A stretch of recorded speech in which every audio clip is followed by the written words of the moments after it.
Mahirap nang wala silang ano. Iniwan ako ni Andy ng red.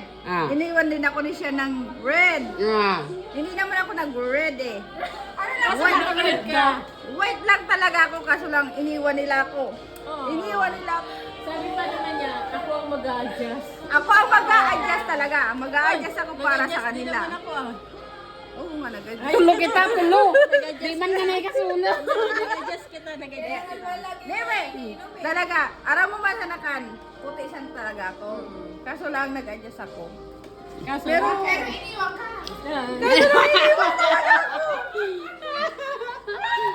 Yung unang nag-iwan sa akin si MJ. Nagulat si Sean.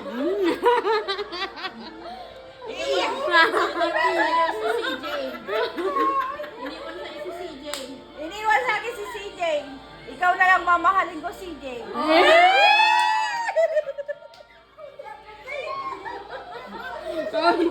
Oy, bala kami kani maglunad. Ate Judin, kani maglunad. Kay Kuya Marlon sana ako may lunad. Dila. Tanong nga ako, paano ikaw maglunad? Narawan na. Siyempre. Masarap yun. Mabalbala. Di mo nakapagpagawan tama nagpapahinga na yan eh. Pero kinamabalbala di ka. Babalbalan ako kina. Paano sa balbal? Kobas! Magugas ka muna. Para kakainin ko.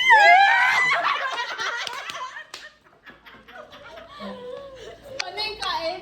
Hugas ka muna din. Para kakainin ko din. Yun na naman yung tao.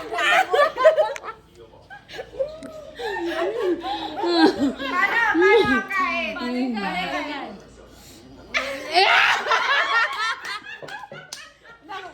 Iba yun kain, di ba?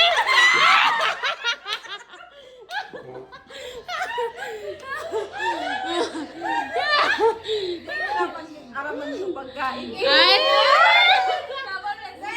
Gusto ko araman. Paano ka ba? Yan. Papaw na.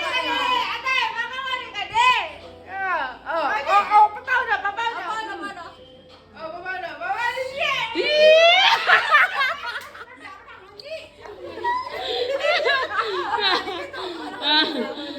Nagkakakainan na po tayo dito, guys. Paano kumain? Iba ba si Kuya Marlon, hindi ganyan? Hindi nyo alam. Paano nga ni? Ano nga ni daw? Ulo ka rin tayo na! Wala. Paano nga ikaw na magkain? Gamit ang ano? Siyempre!